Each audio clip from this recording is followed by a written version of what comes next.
हमारे आसपास होने वाली सारी, हमारे आसपास की जितनी ही घटनाएं होती हैं, रोजाना की घटनाएं होती हैं, उनके बारे में जानकारी प्राप्त करना हम साइंस का है। जिस प्रकार से हम रोजाना रोजाना हम देखते हैं कि हमारे आसपास जैसे दिन का रात होना, और तारे टिमटिमाते हैं, और दिन होता है रात होता है, ये किस प्रकार से होते हैं, तथा बारिश होती है। और इसके बाद जंतु जीवित रहने के लिए जैसे हम श्वसन करते हैं, उत्सर्जन करते हैं, पाचन करते हैं, इन सब के बारे में हम इन सब के बारे में जानकारी प्राप्त करना साइंस कहलाता है। गैलीलियो गैलीली को विज्ञान का पिता कहा जाता है। क्योंकि गैलीलियो गैलीली को फादर ऑफ साइंस क्यों कहा जाता है? क्योंकि गैलीलियो गैलीली एक इटली का एस्ट्रोनॉमिस्ट, मैथमेटिशियन और फिजिसिस्ट था। इनका इंटरेस्ट एस्ट्रोनॉमी में था, मैथमेटिक्स के अंदर था, तथा फिजिक्स के बारे में इसको बहुत अच्छा ज्ञान था। इन्होंने पहली बार साइंटिफिक मेथड्स का प्रयोग करके अपनी रिसर्च की थी, तथा इन्होंने टेलीस्कोप बनाए और माइक्रोस्कोप बनाए थे। और टेलीस्कोप से इन्होंने ब्रह्मांड के बारे में बहुत सारी रिसर्च करी, और ब्रह्मांड के बारे में इन्होंने बृहस्पति के 4 चंद्रमाओं के बारे में बताया कि बृहस्पति के 4 चंद्रमा होते हैं, तथा शुक्र की फेज की अवस्था के बारे में बताया था। और बुध में पाई जाने वाली जो रिंग्स जैसी संरचनाएं होती है उनके बारे में इन्होंने जानकारी दी थी। तथा इन्होंने एक हेलियोसेंट्रिक मॉडल दिया था गैलीलियो गैलीली ने। इस हेलियोसेंट्रिक मॉडल से ये पता लगा ब्रह्मांड के बारे में कि सूर्य ब्रह्मांड सोलर सिस्टम के केंद्र में उपस्थित होता है, तथा सभी 7 ग्रह सूर्य का चक्कर लगाते हैं। इसीलिए गैलीलियो गैलीली को विज्ञान का पिता कहा जाता है। तथा भारतीय उपमहाद्वीप में विज्ञान का आधुनिक विज्ञान का पिता जेसी बोस को कहा जाता है। ये दोनों क्वेश्चन हमने नोट के रूप में लिख लिए हैं, क्योंकि ये एग्जाम पॉइंट ऑफ व्यू से बहुत ही ज्यादा इंपॉर्टेंट क्वेश्चन है, इसलिए आपको भी इनको नोट करना है। विज्ञान को मुख्य रूप से 3 भागों में बांटा जाता है। एक जीव विज्ञान, जंतु विज्ञान, दूसरा है भौतिक विज्ञान, तथा तीसरा है रासायनिक विज्ञानों में इसको बांटा गया है साइंस को का वर्गीकरण 3 भागों में इसलिए किया गया है क्योंकि हम जीव जंतुओं के बारे में पढ़ते हैं, जीव जंतुओं के बारे में, पादपों के बारे में, तथा सूक्ष्म जीवों के बारे में हम अगर जानकारी लेते हैं तो इसका हमने अलग ब्रांच बना दी, जिसको हमने कहा है जीव विज्ञान या जंतु विज्ञान। बायोलॉजी में हम जंतु विज्ञान या बायोलॉजी में हम जंतु, पादप और सूक्ष्म जीवों का अध्ययन करते हैं, तथा इनका वर्गीकरण करते हैं, और इनमें होने वाले रोगों का अध्ययन करते हैं, कितने बीमारी, कौन कौन सी बीमारियां सूक्ष्म जीवों के कारण होती हैं। तथा भौतिक विज्ञान में हम मैकेनिकल कंपोनेंट्स के बारे में पढ़ते हैं, मोशन गति के बारे में पढ़ते हैं, फोर्स के बारे में पढ़ते हैं, ग्रेविटी गुरुत्वाकर्षण बल के बारे में पढ़ते हैं, तथा हम दर्पणों के बारे में स्टडी करते हैं, विद्युत के बारे में स्टडी करते हैं, तथा चुंबकीय क्षेत्र और चुंबकीय प्रभावों के बारे में स्टडी करते हैं भौतिक विज्ञान के अंदर। तथा रासायनिक विज्ञान में हम पृथ्वी पर उपस्थित सभी 118 तत्वों के गुणधर्मों के बारे में पढ़ेंगे, तथा इन तत्वों से कौन कौन से यौगिक बनाए जाते हैं और प्रत्येक तत्व का क्या क्या योगदान होता है, इसके बारे में हम रासायनिक विज्ञान में पढ़ते हैं। पहले हम जंतु विज्ञान आज से हम जंतु विज्ञान वाले टॉपिक, बायोलॉजी में जंतु विज्ञान के टॉपिक को स्टार्ट करेंगे।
जंतु विग आज हम साइंस का पहला पहली ब्रांच को पढ़ेंगे, साइंस की पहली ब्रांच को पढ़ेंगे। जो पहली ब्रांच है वो है जीव विज्ञान, जंतु विज्ञान। अच्छा, जीव विज्ञान को इंग्लिश में बायोलॉजी कहते हैं। बायोलॉजी का मतलब, बायोलॉजी दो शब्दों से मिलकर बना है। पहला बायोस प्लस लॉजी। बायोस कहते हैं लाइफ, बायोस का मतलब होता है लाइफ, लॉजी का मतलब होता है अध्ययन। मतलब इसका मतलब ये हुआ जीवन का अध्ययन, जीवन का अध्ययन, या हम कहें जीवों का अध्ययन। बायोलॉजी में हम जीव जंतु व पादपों का अध्ययन करते हैं। जीव विज्ञान में, जीव विज्ञान में हम जंतु, पादप व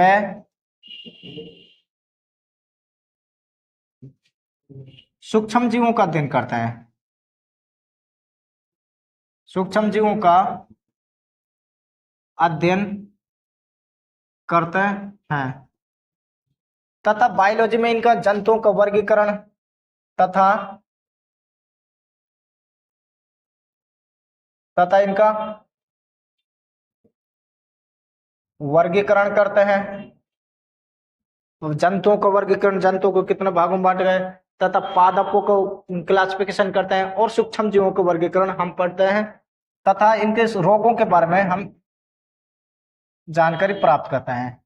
जीव विज्ञान में हम जंतुओं को वर्गीकरण पढ़ेंगे, उनके रोगों के बारे में पढ़ेंगे, कौन कौन से सूक्ष्म जीव के कारण कौन कौन से रोग होते हैं, इसके बारे में हम बायोलॉजी में पढ़ते हैं। बायोलॉजी के अध्ययन को नोट नोट करके लिखना है। जीव विज्ञान के अध्ययन को साइटोलॉजी कहा जाता है।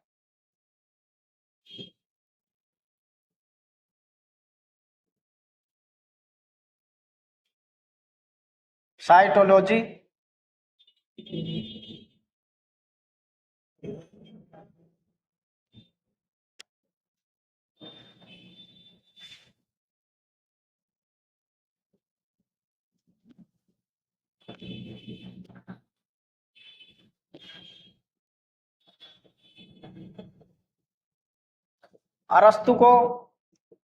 अरस्तु को जीव विज्ञान का पिता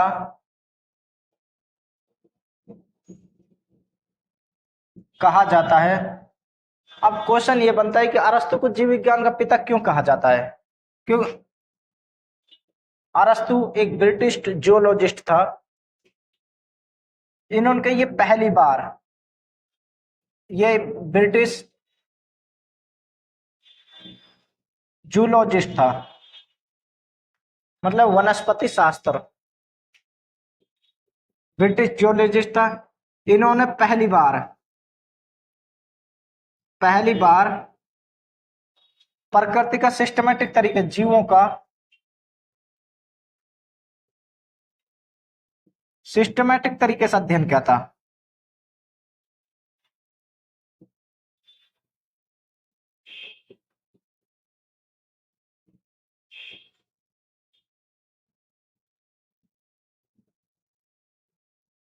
पहली बार इन्होंने जीवों को सिस्टमेटिक तरीके से अध्ययन किया था, तथा इन्होंने जीवों को दो भागों में बांटा था। एक पादप जगत तथा जंतु जगत। तो पहली बार जीवों को वर्गीकरण किसने किया था? अरस्तु ने किया था। और इन्होंने जंतुओं को, जीवों को कितने भागों में बांटा था? एक पादप जगत, एक जंतु जगत। इसीलिए अरस्तु को जीव विज्ञान का पिता कहा जाता है। इसलिए अरस्तु को जीव विज्ञान का पिता कहा जाता है। तथा आधुनिक जीव विज्ञान का पिता, एक नोट करके और लिखना है हमें क्वेश्चन, आधुनिक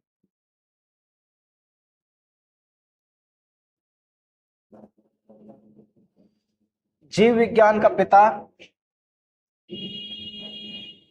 चार्ल्स डार्विन को कहा जाता है? चार्ल्स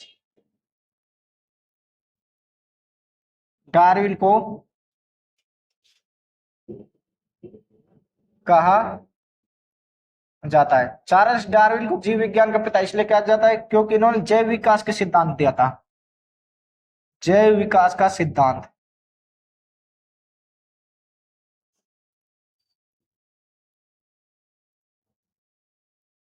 इन्होंने जैव विकास के सिद्धांत दिया था जिसमें इन्होंने ये बताया कि एक जीव जंतुओं की उत्पत्ति किस प्रकार से हुई है, इसलिए चार्ल्स डार्विन को आधुनिक जीव विज्ञान का पिता कहा जाता है।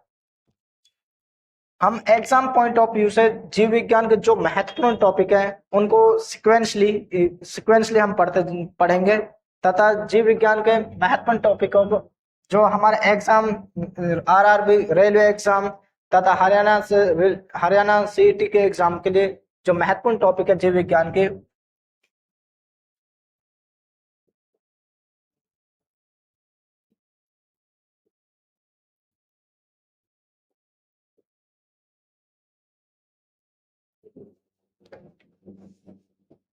रेलवे एग्जाम तथा हरियाणा सीईटी एग्जाम के लिए जीव विज्ञान के कुछ महत्वपूर्ण टॉपिक है जिन्हें हम पढ़ेंगे, जिनमें पहला टॉपिक है कोशिका, जिसको सेल कहा जाता है। दूसरा उत्तक, टिश्यूज। पोषण, इसके बाद पोषण आता है, न्यूट्रिशन। पोषण बाद पाचन तंत्र,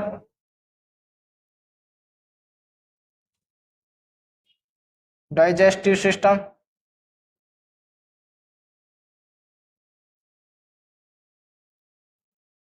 पांच नंबर पर उत्सर्जन तंत्र।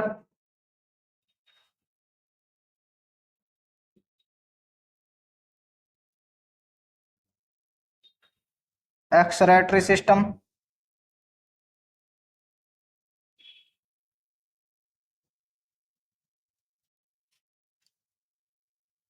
श्वसन तंत्र।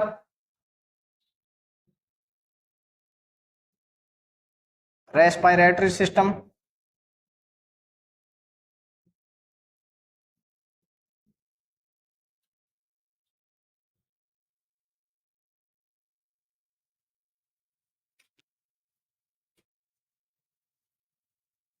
अंतस्रावी तंत्र।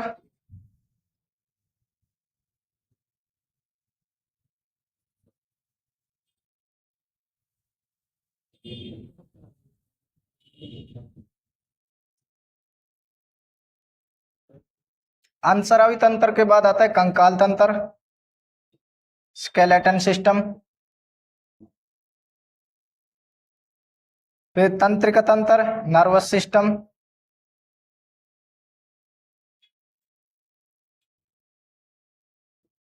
Nervous system. जीवों का वर्गीकरण, क्लासिफिकेशन ऑफ ऑर्गेनिज्म।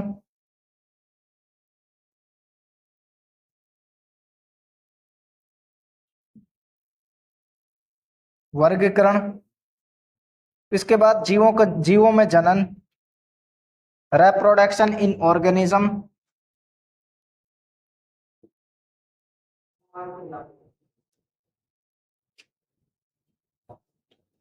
इसके बाद हम पढ़ेंगे वर्गीकरण, क्लास, आनुवांशिकता, हेरेडिटी।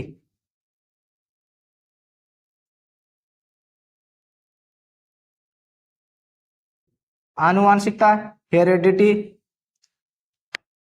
इसके बाद वनस्पति विज्ञान पढ़ेंगे, वनस्पति पेड़ पौधे के बारे में पढ़ेंगे, वनस्पति विज्ञान।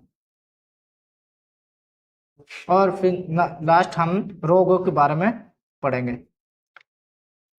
यह हमारे जीव विज्ञान का सिलेबस है जो हमारे हरियाणा सीईटी एग्जाम तथा रेलवे एग्जाम के लिए बहुत ही इंपॉर्टेंट टॉपिक है। और रेलवे एग्जाम में इसमें से लगभग कई सारे नंबर के क्वेश्चन आते हैं। पहला टॉपिक हम कोशिका के बारे में पढ़ेंगे, उसके बाद उत्तक, फिर पोषण, पाचन तंत्र, उत्सर्जन तंत्र, श्वसन तंत्र, अंतस्रावी तंत्र, कंकाल तंत्र, कंकाल तंत्र, तंत्रिका तंत्र, जीवों का वर्गीकरण, जीवों में जनन, आनुवांशिकता, वनस्पति विज्ञान तथा रोगों के बारे में हम पढ़ेंगे। आज हम जीव विज्ञान का पहला टॉपिक कोशिका के बारे में पढ़ेंगे। कोशिका क्या होती है, कोशिका कोशिका क्या होती है, इसके बारे में हम पढ़ेंगे।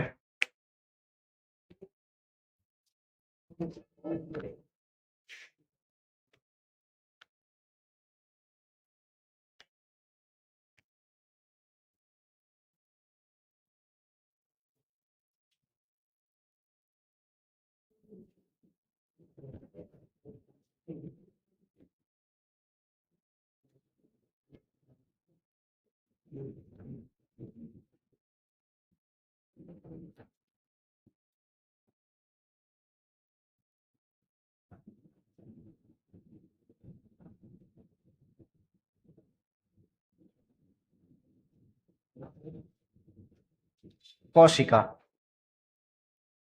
सभी जीव जंतु व पादप कोशिकाओं से मिलकर बने होते हैं। कोशिका हमारे शरीर की सबसे छोटी इकाई होती है। जिस प्रकार से अगर मैं अपने शरीर को देखूं और मेरी स्किन में से इसमें बहुत छोटे छोटे कण होते हैं, कोशिकाएं होती हैं, और हमारी पूरा शरीर कोशिकाओं से मिलकर बना होता है। कोशिका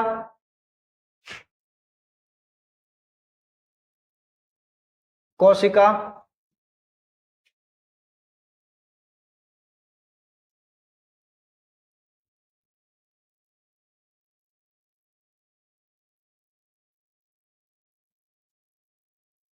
सबसे छोटी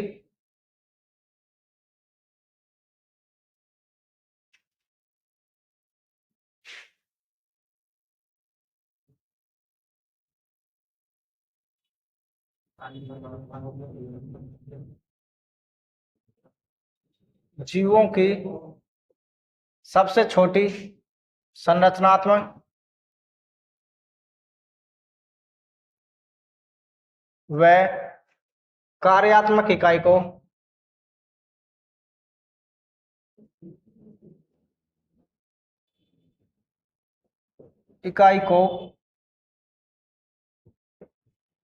कोशिका कहते हैं। कोशिका कहते हैं। कोशिका किसी भी जीव की सबसे छोटी इकाई होती है। जिस प्रकार से तथा ये सबसे छोटी संरचनात्मक इकाई है। अगर हमारे शरीर में कोशिकाएं हैं तो हमारी संरचना बनी हुई है। जिस प्रकार अगर उंगली में अगर इन कोशिकाओं को डैमेज कर दिया जाए तो इसकी संरचना खराब हो जाएगी, तथा अगर इसके ये हमारी उंगली कार्य करना बंद कर देगी। इसलिए हम कहते हैं कोशिका जीवों की सबसे छोटी संरचनात्मक और कार्यात्मक इकाई को कोशिका कहते हैं। कोशिकाओं के अध्ययन को साइटोलॉजी कहा जाता है। कोशिका के अध्ययन को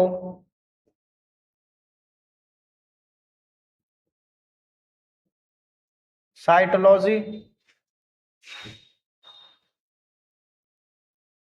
कहा जाता है।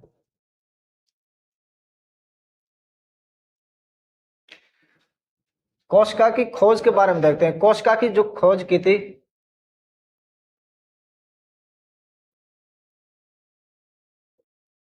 कोशिका की खोज पहली बार कोशिका की खोज रॉबर्ट हुक ने की थी 1665 में। 1665 में रॉबर्ट हुक ये पहली बार कोशिका की खोज 1665 में रॉबर्ट हुक ने की थी। रॉबर्ट हुक ने कोशिका खोज किस प्रकार, इसकी भी एक स्टोरी है। रॉबर्ट हुक को लेंस के बारे में जानकारी प्राप्त करना तथा लेंस के बारे में इसको जानकारी रहती थी, तथा ये लेंस पर बहुत एक्सपेरिमेंट करता था। उससे लेंस का यूज करके नई नई चीजों को ये देखने का इसको शौक था। रॉबर्ट हुक क्या करता है, अपने एक्सपेरिमेंट रॉबर्ट हुक क्या करता है, दो लेंसों को ये जोड़ता है, तथा दो लेंसों को जोड़कर ये एक सूक्ष्मदर्शी का निर्माण करता है। लेंसों को जोड़कर ये एक सूक्ष्मदर्शी का निर्माण करता है। इसके बाद ये इस सूक्ष्मदर्शी की मदद से एक कॉर्क की लकड़ी, ये एक कॉर्क की छाल, जो कि क्यूरेकस सबर नाम का एक प्लांट है, उसकी छाल को लाता है, कॉर्क की छाल लाता है और उसके छोटे छोटे टुकड़े करता है। कॉर्क की छाल के छोटे टुकड़े करता है जिनको हम स्लाइस कहते हैं, और उन छोटे छोटे टुकड़ों को ये इस सूक्ष्मदर्शी के अंदर देखता है। सूक्ष्म एक ये क्या कहते हैं, बहुत सारे छोटे छोटे टुकड़े करे इन्होंने, और फिर इनको इन्होंने एक इस सूक्ष्मदर्शी की मदद से, जो कि रॉबर्ट हुक ने अपने लेंसों को मिलाकर बनाया था, इनकी मदद से इन छोटे छोटे कोर के टुकड़ों को देखता है। तो इस बड़े टुकड़े में इसको कुछ नजर नहीं आता है इसमें, लेकिन एक इतना पतला इस कोर का एक बहुत ज्यादा बारीक टुकड़ा करता है, ये बारीक टुकड़ा करता है। तथा इसमें इसे क्या दिखाई देता है कि इसमें रोबोटो को सूक्ष्मदर्शी के अंदर एक मधुमक्खी के छत्ते जैसी संरचनाएं दिखाई देती है। इस कोर के अंदर इसको मधुमक्खी के छत्ते जैसी संरचनाएं दिखाई देती हैं।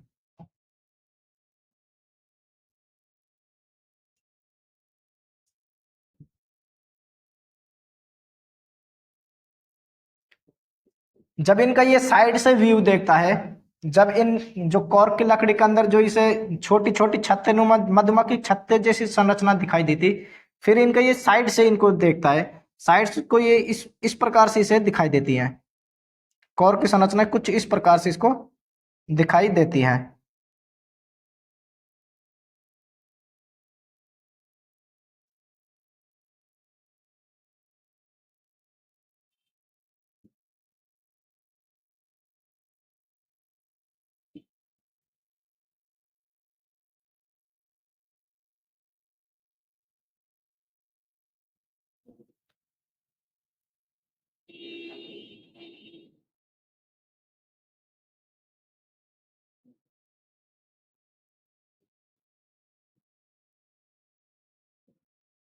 ऐसी ये बक्सेनुमा आकृति इसको दिखाई देते, एक बक्सेनुमा आकृति, एक बक्सेनुमा आकृति,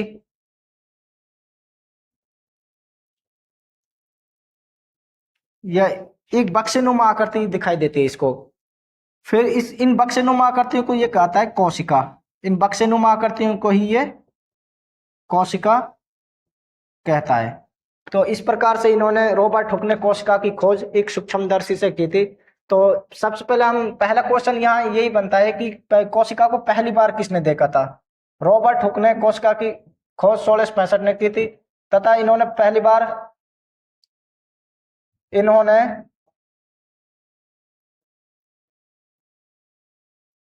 कोशिका को देखने के लिए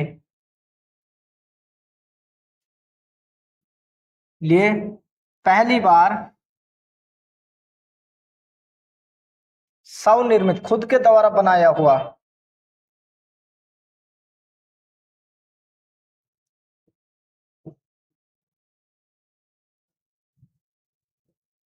स्वनिर्मित सूक्ष्मदर्शी का उपयोग किया था।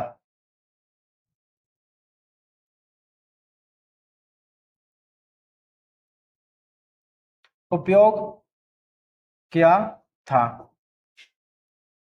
एक क्वेश्चन ये, पहली बार सूक्ष्मदर्शी का उपयोग किसने किया था। रॉबर्ट हुक ने पहली बार सूक्ष्मदर्शी का उपयोग किया था, तथा इन्होंने अपने इस सूक्ष्मदर्शी से कोशिका को देखा था। तो इन्हें जो बक्सेनुमा आकृति दिखाई दी थी, इनका नाम इन्होंने कोशिका रखा। फिर इन्हें यह पता चला कि जो ये कोशिकाएं थी, ये मृत कोशिकाएं थी, ये कोशिकाएं मृत कोशिकाएं थी। तो एक क्वेश्चन ये बनता है कि पहली बार मृत कोशिका की खोज रॉबर्ट हुक ने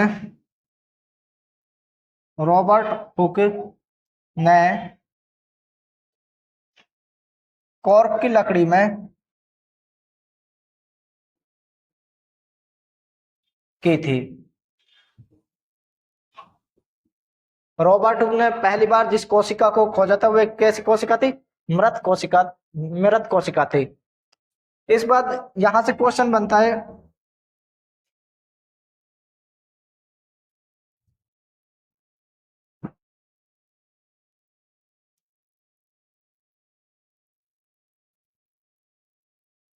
अब कोशिका, कोशिका हम ये कोशिका हमारे शरीर की सबसे छोटी इकाई है। कोशिका की तुलना एक ईंट से की गई है। जिस प्रकार से ईंट होती है, ईंट ईंट से हम दीवार का निर्माण करते हैं। ईंट से दीवार बनती है, और दीवार कई तीन चार चार दीवार मिलाकर एक कमरे का निर्माण कर कमरा बनाती हैं, और कई सारे कमरे मिलकर एक मकान का निर्माण होता है। इसी प्रकार से कोशिका होती है। कोशिका बहुत सारी कोशिकाएं मिलकर ऊतकों का निर्माण करते हैं। बहुत सारी कोशिकाएं मिलकर ऊतक का निर्माण करती है। बहुत सारे ऊतक मिलकर अंग का निर्माण करते हैं, और अंग से अंग तंत्र बनता है। अंग तंत्र बनता है। कोशिका हमारे शरीर की सबसे छोटी इकाई है। हमारे शरीर के अंदर जितने जीव जंतु हैं, पादप हैं, उनका शरीर कोशिकाओं से मिलकर बना है। कोशिका सबसे छोटी इकाई होती है। को उसके बाद उत्तक उत्तक वे अंग होते हैं जिनका विशेष कार्य होता है। इनका कार्य हमारे शरीर में विशेष कार्य है। विशेष कार्य होता है, जैसे जैसे आंख, नाक। आंख का कार्य केवल देखने का है, नाक का कार्य केवल सूंघने का है। हृदय, रक्त, ये सारे उत्तक कहलाते हैं।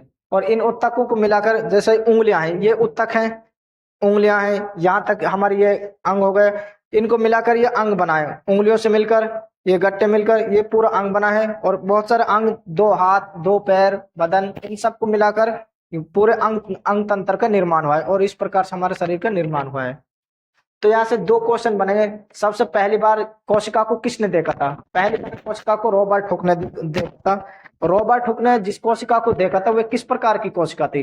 रॉबर्ट हुक ने जिस कोशिका देखा था, वह मृत कोशिका थी। इसलिए एक क्वेश्चन ये बन जाता है कि पहली बार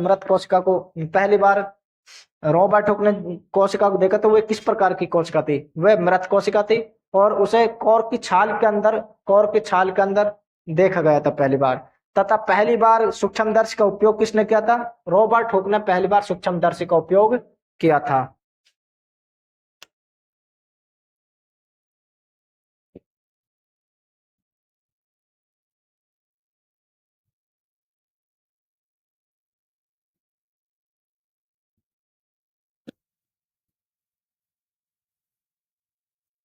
फिर इसके बाद जैसे समय बदलता है, समय बदलने के बाद सन 1674 में एक डच साइंटिस्ट थे जिसका नाम एंटोनी वॉन ल्यूवेनहॉक था। Antonie van Leeuwenhoek. Antonie van Leeuwenhoek. Antonie Leeuwenhoek ये एक डच वैज्ञानिक थे। एंटोनी ल्यूवेनहॉक क्या करते हैं? ये जल का तालाब का जल लेते हैं, तालाब का पानी, और उस तालाब का पानी लाइए, तथा इन्होंने एक कांच का एक टुकड़ा लिया, और उस टुकड़े पर तालाब के पानी की बूंदें रखी। ये क्या करते हैं एंटोनी ल्यूवेनहॉक? बहुत सारे लेंसों को मिलाकर एक हाई मैग्निफाइड सूक्ष्मदर्शी का निर्माण करते हैं, जिसका हम उत्तम सूक्ष्मदर्शी का ये निर्माण करते हैं। उत्तम सूक्ष्मदर्शी का निर्माण करते हैं, तथा इस उत्तम सूक्ष्मदर्शी से ये कांच की स्लाइड पर तालाब की बूंदों को रखते हैं, तथा इन तालाब की बूंदों के अंदर ये देखते हैं कि इन तालाब की बूंदों के अंदर क्या है। तथा इन्हें बहुत सारे, इस बूंद में कुछ नहीं दिखाई देता, इसमें कुछ नहीं, इसमें कुछ नहीं, लेकिन इसके अंदर इसको एक धागे जैसी संरचना दिखाई देती है। इस बूंद के अंदर इसको धागे जैसी संरचना दिखाई देती है। जब ये अपने उत्तम सूक्ष्मदर्शी देखते हैं, तो ये देखते हैं कि ये धागे जैसी संरचना है क्या। तो इन्हें ये धागे जैसी संरचना दिखाई देती, और ये धागे जैसी संरचना मूवमेंट कर रही थी। तो इस प्रकार से हम कह सकते हैं कि ये कोई जीव था, तथा ये जीव कोई एक तथा ये धागे जैसी संरचना जो थी, ये एक ही कोशिका से बना हुआ था। एक ही कोशिका से बना हुआ जीव था। एक कोशिका से बना हुआ ये जीव था, और इस जीव का नाम था माइकोप्लाज्मा। Micro mycoplasma mycoplasma.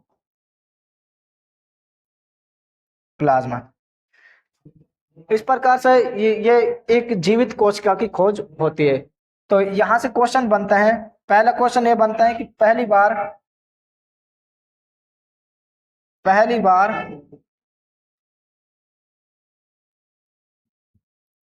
जीवित कोशिका की खोज, जीवित कोशिका की खोज एंटोनी वान ल्यूवेनहॉक ने की थी। ए डॉट ल्यूवेनहॉक ने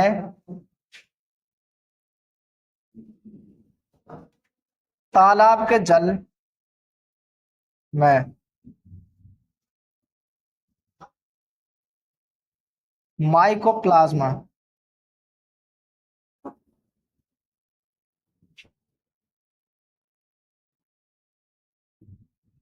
जीवाणु में की थी। तथा ये जो माइकोप्लाज्मा की कोशिका थी ये जीवित कोशिका थी, इसलिए हम ये भी कह सकते, ये भी क्वेश्चन बन सकता है पहली बार जीवित कोशिका खोज किसने की थी, ये एंटोनी वान ल्यूवेनहॉक ने की थी। तथा ये जो माइकोप्लाज्मा नाम का सूक्ष्म जीव था ये इस दुनिया में पाए जाने वाला सबसे छोटा सूक्ष्म जीव है। इसलिए हम यहाँ से एक और क्वेश्चन बन जाता है कि माइक्रोबायोलॉजी का पिता किसे कहा जाता है। माइक्रोबायोलॉजी का पिता, माइक्रोबायोलॉजी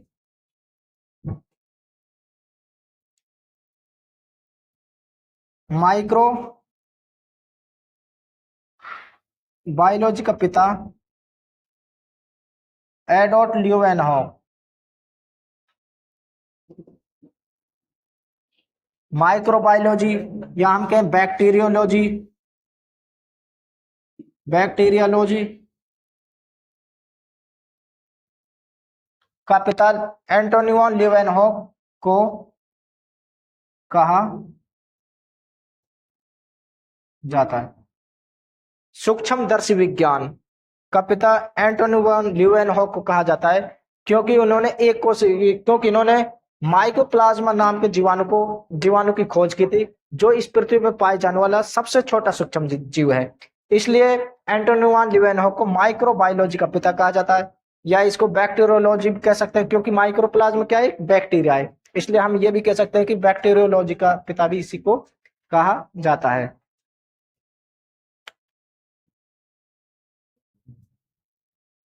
कोशिका के खोज के बारे में पढ़ा है। कोशिका क्या है? कोशिका हमारे शरीर की सबसे छोटी इकाई है, तथा कोशिका हमारे शरीर में जिस प्रकार से मकान में ईंट होती है, ईंट से दीवार का निर्माण होता है, दीवार से एक कमरे का निर्माण होता है, और कमरे से पूरा मकान को, बहुत सारे कमरे मिलाकर एक मकान का निर्माण।